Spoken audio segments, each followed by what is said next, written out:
রোজ রোজ রুটি পরোটা খেতে না ভালো লাগলে একবার ভাত ও ডিম দিয়ে এই পরোটা বানিয়ে খেয়ে দেখুন। এই পরোটা বানাতে যেমন সহজ মনে হবে, খেতেও দারুণ লাগে। সকালের জন্য বা সন্ধ্যের জন্য একদম পারফেক্ট একটা রেসিপি।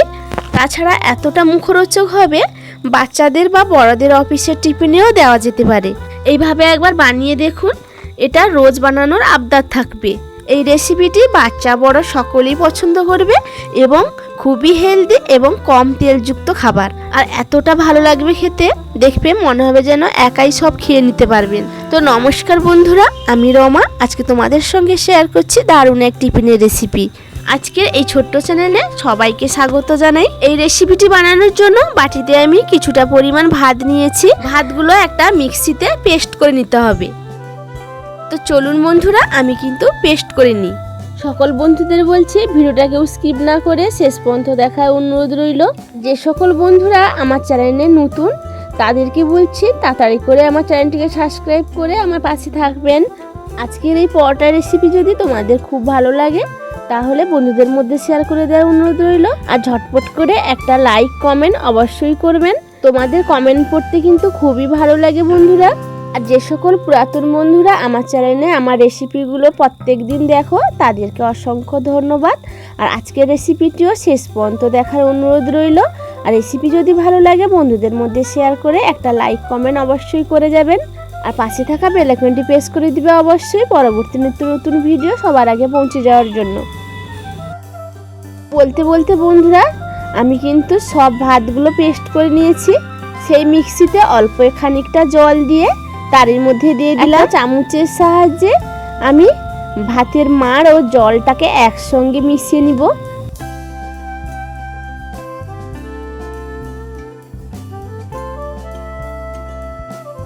তো বন্ধুরা, তোমরা দেখতেই পাচ্ছ নিশ্চয়ই কতটা ঘনত্ব আমার হয়েছে। এইভাবে তোমাদের ঘনত্ব করতে হবে। এরপরে দিয়ে দিতে হবে পরিমাণ মতো লবণ। তারপরে দিয়ে দিতে হবে খানিকটা হলুদের গুঁড়ো। আর একটা মশলা দিয়ে দিতে হবে, যে মশলাতে ছিল জিরে, ধনে, পানমৌরি গুঁড়ো করা। তারপরে দিয়ে দিতে হবে একটা মিডিয়াম সাইজের পেঁয়াজ আর 6 থেকে 7টি কাঁচা লঙ্কা কুচানো। তারপরে দিয়ে দিচ্ছি 2টো ডিম, কাঁচা ডিম ফাটিয়ে নিচ্ছি তার মধ্যে।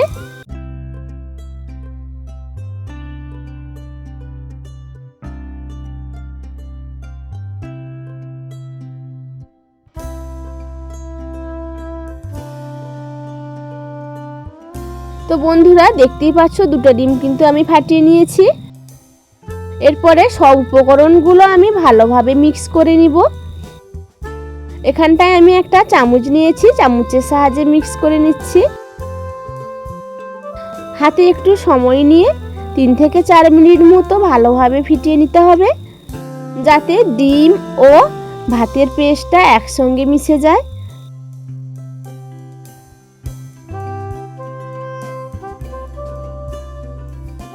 কিন্তু ভাতের পেস্টটা কিন্তু ডিমের সঙ্গে মেশানো হয়ে গেছে। তো যতটা গাঢ় ছিল দেখতেই পাচ্ছ অনেকটা পাতলা হয়ে গেল। গ্যাসের উনানে আমি প্যান বসিয়ে দিয়েছি। আর প্যানটা গরম হলে আমি এখানে ছোট চামচে 2 চামচ মতো সাদা তেল দিয়ে দিলাম। আর তেলটিকে আমি পুরো প্যানের মধ্যে ব্রাশ করে নিচ্ছি। এরপরে ব্যাটারটিকে আমি চামচের দ্বারা দিয়ে দিব প্যানের মধ্যে। তো বন্ধুরা, ব্যাটার দেওয়ার সময় কিন্তু গ্যাসের তাপটা খুবই লো রাখতে হবে, না হলে কিন্তু নিচে লেগে যেতে পারে। এখানটায় আমি 2 হাতা ব্যাটার দিয়েছি। এবার চামচের সাহায্যে একটু প্যানের মধ্যে ছড়িয়ে দিব। ব্যাটারটা কিন্তু আমি ছড়িয়ে দিয়েছি। এবার 1 থেকে 2 মিনিট লো গ্যাসে আমি ঢাকা দিয়ে দিলাম। 2 মিনিট পরে ঢাকা খুলে তোমাদের দেখাচ্ছি। তো দেখতেই পাচ্ছ বন্ধুরা অনেকটা কিন্তু শক্ত হয়ে গেছে। এবারে আমি অপর সাইডে উল্টে দিচ্ছি।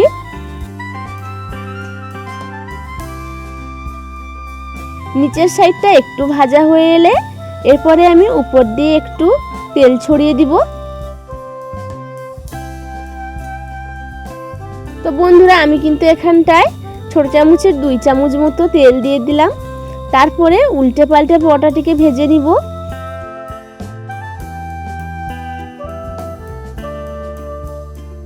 দেখতেই পাচ্ছ বন্ধুরা, পরোটা কিন্তু ভাজা হয়ে গেছে। আমি এবার একটা প্লেটে তুলে নিচ্ছি।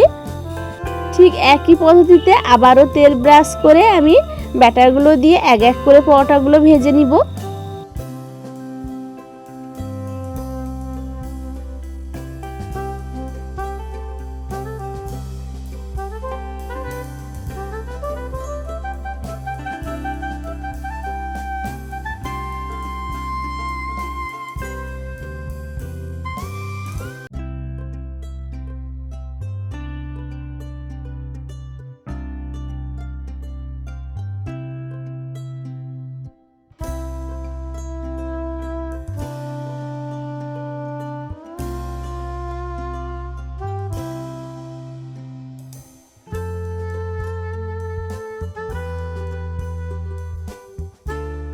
আর একটা পরোটা আমার ভাজা হয়ে গেল।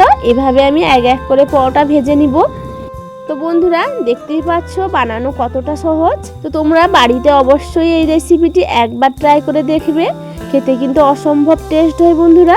তো পরোটাগুলো দেখো, দেখে কিন্তু জিভে জল চলে আসবে বন্ধুরা। আর এই রেসিপিটি বাড়িতে একবার না বানালে বুঝতেই পারবে না কতটা টেস্ট হয়। বাচ্চা বড় সকলেই কিন্তু খেয়ে খুবই আনন্দিত হবে। আর তোমাদের কিন্তু একটা ছিঁড়ে আমি দেখাচ্ছি, তো দেখো হাতের মধ্যে কতটা নরম। তো দেখতেই পাচ্ছ, তো একটা ছিঁড়ে দেখাচ্ছি, দেখতেই পাচ্ছ বন্ধুরা কতটা নরম হয়েছে। আজকের রেসিপি তোমাদের কেমন লাগলো? নিশ্চয়ই ভালো লেগেছে, অবশ্যই কমেন্টে জানাবে। আর বন্ধুদের মধ্যে শেয়ার করে দিবে, একটা লাইক করে যাবে। চ্যানেলটিকে সাবস্ক্রাইব করে আমার পাশে থাকবেন। আজকের রেসিপি এখানটাই শেষ করছি। ফিরে আসবো নতুন কোনো রেসিপি নিয়ে। সবাই ভালো থাকবেন, সুস্থ থাকবেন। টাটা।